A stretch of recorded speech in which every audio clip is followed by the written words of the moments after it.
No soy ecuménico por las razones que te voy a plantear, pero sí mantengo una unidad interreligiosa con todos aquellos que se profesan ser cristianos. Y esta unidad religiosa se centra porque el que más se acerque a Jesús, ese va a tener la oportunidad de heredar la vida eterna. Sean del bando que sea, el que más se acerque a la idea, a la doctrina y practique la doctrina de Jesús, ese tendrá la mejor oportunidad de ser un verdadero hijo de Dios y heredar la vida eterna, siendo fieles hasta el final. El Concilio Vaticano II dejó una apertura hacia el ecumenismo, pero sigue insistiendo sobre que la Iglesia Católica es la madre de todos y todos tienen que acercarse ahí. Un planteamiento megalómano que nace de ese llamado ecuménico, cosa que hizo la Iglesia Católica como un lavado de cara ante las grandes atrocidades que cometió en el pasado. Aunque es un planteamiento mejorado, porque eso bajó los niveles de toxicidad entre las partes y se recibe con beneplácito esa postura, no estoy conforme con la postura ecuménica católica. Porque seguir insistiendo que es la única y la verdadera es un error interreligioso. La única y la verdadera fue la original que Jesucristo fundó en los primeros 100 años. Y en esos primeros 100 años, dos grandes líderes liderizaron la iglesia. Pedro para los judíos, Pablo para los gentiles. Entonces no puedo sostenerme en el ecumenismo que plantea la Iglesia Católica, porque la iglesia nunca tuvo liderizada por una sola cabeza. Y al final de estos dos trabajos misioneros, Pablo y Pedro, la iglesia termina sobre 7 ancianos que revela y devela la unidad interreligiosa que debe de existir y el respeto que debe de existir entre las partes, donde el mismo Señor Jesucristo le habló a iglesias infieles 5 y a 2 fieles. A todas las atendió con respeto, les hizo reprensiones firmes, a ninguna satanizó, a ninguna llamó ramera, a todos los llamó a arrepentimiento, a confesión de pecado y a redimirse en la rectificación y en la corrección, que es el trabajo interreligioso que yo hago en llamarlos todos hermanos en la presunción de inocencia como le establece la ley y llamar todos a que volvamos al original de Jesucristo.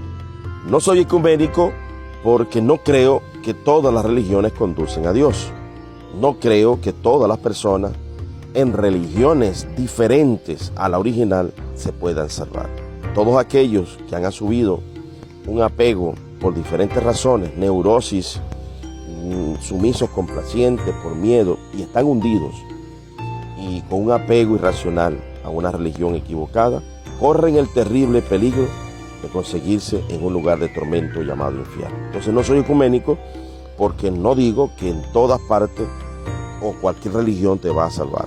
Sí enseño que en cada iglesia y en cada denominación, aún en el Islam, si ellos tomaran en serio que Jesús es el mensajero de Jehová y estudiaran su doctrina y se apagaran al concepto de Jesús, Dios los puede hacer salvos y progresivamente sacarlos del error en que se encuentran. Hablando de los islámicos, puedo también hablar de los testigos de Jehová, de los unicistas, de los católicos y de los pentecostales. Yo soy pentecostal, que se han extraviado en la teología de la prosperidad y en otras cosas más y corren el peligro de perder su salvación.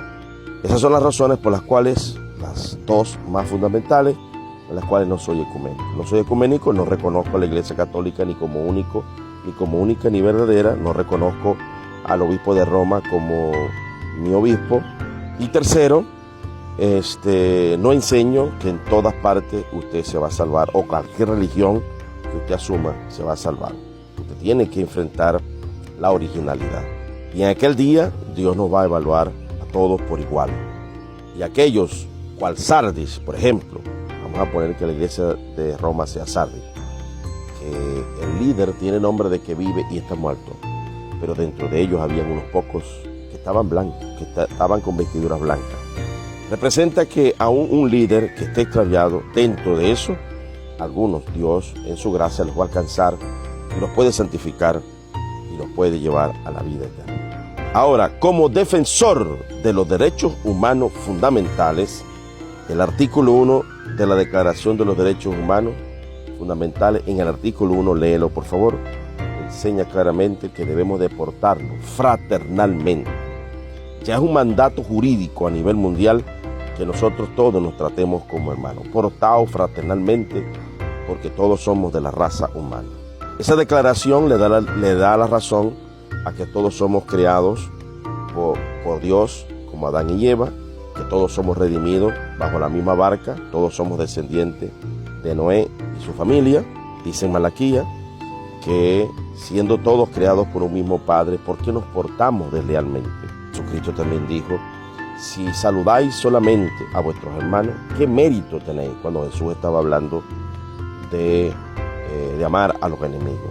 Pablo también sostiene que todos somos venidos de un mismo linaje y que esa misma filosofía viene de los griegos. Lo puedes corroborar en el libro de Hechos. Pablo dijo, me he hecho judío para los judíos y me he hecho gentil para los gentiles. No solamente llamo a los católicos hermanos, a los ateos también los llamo hermanos. Aquí en Maracaibo, para nosotros, es una cultura de cordialidad llamar a todos hermanos. Y cuando la Biblia dice que son hijos los que aceptan a Jesucristo, ese texto no te está diciendo que no llames a nadie hermano. Está diciendo que el verdadero hijo de Dios es el que se convierte a Dios cuando se ha extraviado y regresa a Dios, adoptado como hijo de Dios. De otra manera, no son hijos de Dios. Pero ese texto jamás te dice, y muchos evangélicos han convertido esto en una actitud antifraternal para herir, para ser chocantes y odiosos con otros hermanos. Recientemente una hermana me dijo por acá, católica, que está llegando a mis live y está siendo evangelizada, me dice, a mí me dolió mucho cuando yo llamé hermano a un evangélico y me dijo, no, tú no eres mi hermano. Hermano, ese gesto de dureza y de crueldad hacia el pueblo católico, ¿tú crees que facilita que tú puedas evangelizar a las personas? Pablo no dijo que me he hecho judío a los judíos y me he hecho griego a los griegos para ganar a todos. Apóstol Pablo dijo que vuestra gentileza sea conocida delante de todos los hombres. En la armadura de Dios dice prestos, calzados con el evangelio de la paz, no de la chocancia, no de la odiosidad, no de la arrogancia. Apártate, porque yo soy más santo que tú. Eso es triste, ver esta postura dentro de la iglesia evangélica. Y tradicionalmente han convertido un texto que no dice que es pecado llamar a otros de la raza humana hermanos.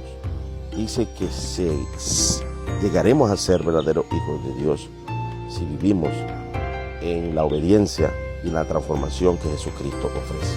En ninguna parte de la Biblia me prohíbe a mí llamar hermano a quien yo quiera llamar hermano, o por gentilicio, o por convicción, o por fraternidad, o por obediencia a las leyes terrenales, como lo enseña Romanos, donde dice que nos sujetemos a las leyes terrenales y a toda institución humana. Estamos en un tiempo de maldad, de crueldad, y es cuando más tenemos que avanzar sobre la fraternidad, sobre toda la raza humana.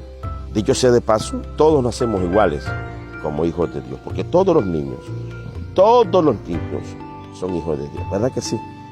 Si esos ateos o esos católicos o esos unicistas o arrianos hubiesen muerto de niños, ¿a dónde estuvieran?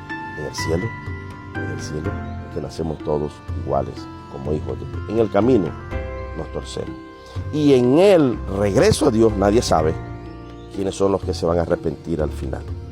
Yo jamás me hubiese imaginado que Manasés se iba a arrepentir. Un mismo hijo del diablo, desobedeciendo a su padre y a Dios, y luego terminó arrepintiéndose, y Dios perdonándolo y restableciéndolo nuevamente.